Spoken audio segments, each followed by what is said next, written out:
नमस्कार, मी अनिल घेर स्वागत करतो तुमचं कस्तुरी किचन मराठीच्या नवीन रेसिपीमध्ये। कुकरवाला डाळ तडका या रेसिपीला तुम्ही दिलेल्या भरघोस प्रतिसादानंतर किंवा तुम्ही केलेल्या छान छान कमेंट नंतर तशीच एक ऑथेंटिक रेसिपी तुमच्यासाठी घेऊन आलेलो आहे, बिटाचा हलवा।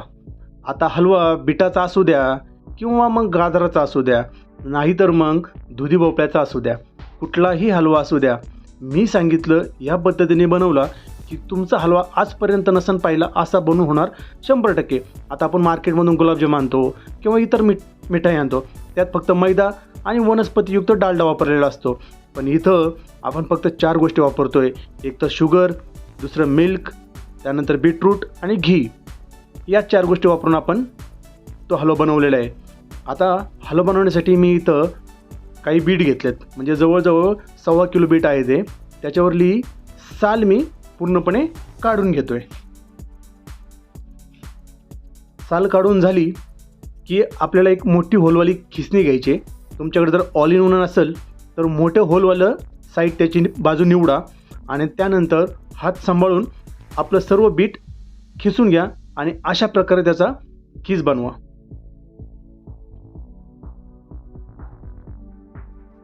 त्यानंतर मी इथं घेतले 200 ग्रॅम घी।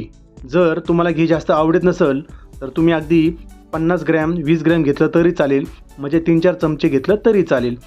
जाडबुडाची कढई वापरतोय, जर्मलची भांडी किंवा नॉनस्टिक भांडी वापरायचं कमी करा, त्याच्या शरीरावरती खूप वाईट परिणाम आहेत। नंतर त्याचं पूर्णपणे पाणी आटसपर्यंत चांगला 10 मिनटं त्याला आपला छान तुपावरती भाजून घ्यायचं आहे आणि एकदा भाजून झाला की त्याच्यावरती आपल्याला गरम दूध ओतायचं आहे। लक्षात ठेवा, दूध थंड ओतायचं नाही, दूध खराब होण्याची शक्यता असते। आणि इथं मी 1.5 लिटर दूध घेतलं आहे, तुम्हाला हवं असेल तर जास्त घ्या, काही हरकत नाही। नंतर बाजूला आलेली याची मलाई तीसुद्धा आपल्याला काढून याच्यामध्ये मिक्स करायची आहे, हे मात्र लक्षात राहू द्या। त्यानंतर आपल्याला काही ड्रायफ्रूट्स ॲड करायचे आहेत। ड्रायफ्रूटसाठी मी इथं थोडंसं घी घेतलं आहे आणि त्या घीमध्ये मी सर्वप्रथम मनुके म्हणजे आपले जे किसमिस असतात ते मी भाजून घेतो आहे। किसमिस साधारणतः असे फुलतपर्यंत भाजून घ्यायचे आणि मग ते बाजूला काढायचे। किसमिस बाजूला काढले की त्याच घीमध्ये मी इथं काही ड्रायफ्रूट्स घेतलेत, काजू, बदाम आणि पिस्ता। तुम्हाला आवडत नसेल तर नाही घेतलं तरी चालेल, स्किप करू शकता, थोडेसे टेस्ट अजून चांगली लागते। नंतर मी थोडेसे नॉर्मल भाजल्यानंतर मी त्याच्यात परत मिक्स केलेत मनुके आणि आपले बाकीचे ड्रायफ्रूट्स, परत छान प्रकारे ते हलवून घेतलं आहे। बाजूला आलेली मलाई लक्षात राहू द्या, ती नेहमी काढत राहा, नाहीतर त्याचा जाड थर तयार होईल। आता इथं मी जवळजवळ 200 ग्रॅम साखर घेतली, म्हणजे 1.5 वाटी। मला जेवढं गोड आवडतं तेवढं मी घेतले, कमी जास्त आवडीनिवडीप्रमाणे करू शकता। साखर टाकल्यानंतर याला छान हलवायचं आहे। तुम्ही पिठी साखरसुद्धा वापरू शकता, साखर बारीक करून वापरू शकता, पण गरज नाही आहे।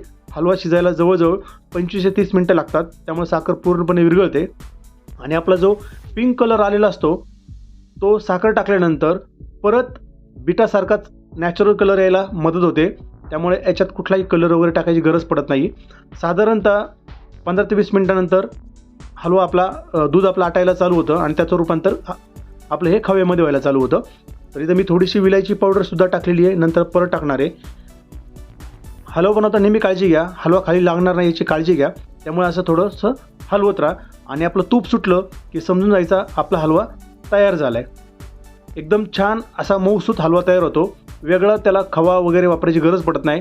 तुमच्या घरात लहान मुले खात नसेल तर ती सुद्धा आवडीने खातील आणि बिटामध्ये किती जीवनसत्व असतात, रक्तवाढीसाठी किती महत्त्वाचं असतं तुम्हाला माहिती आहे, त्यामुळं 100% असा हलवा बनवा।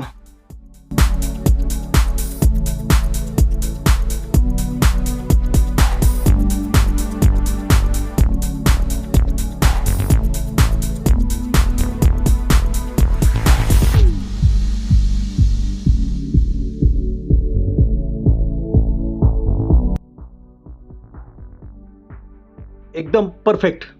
कस्तुरी किचन मराठीचा नेहमीच प्रयत्न असतो की आपल्या प्रेक्षकांपर्यंत नेहमीच भारी भारी ऑथेंटिक रेसिपी पोहोचवणे।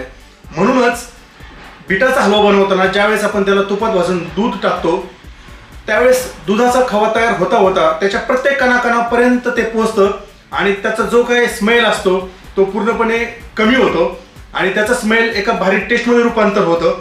त्यामुळं बिटाचा बनवा, गाजराचा बनवा किंवा दुधी भोपळ्याचा बनवा, मी सांगितल्याप्रमाणेच बनवा, तुम्हाला तुमच्या हातचा हलवा खाणारे प्रत्येक जण हात विचारतील की हा हलवा कसा काय बनवला, आणि बीटाचा हलवा आहे हे तर कोणी ओळखणारच नाही. त्यामुळे 100% अशी रेसिपी बनवा. माझा तुम्हाला खात्री आहे की तुमचा हलवा बेस्ट होणार. आणि अशाच भारी भारी रेसिपीसाठी कस्तुरी किचनला सबस्क्राईब करायला विसरू नका. भेटूया पुढील रेसिपीमध्ये. तोपर्यंत सर्वांना धन्यवाद.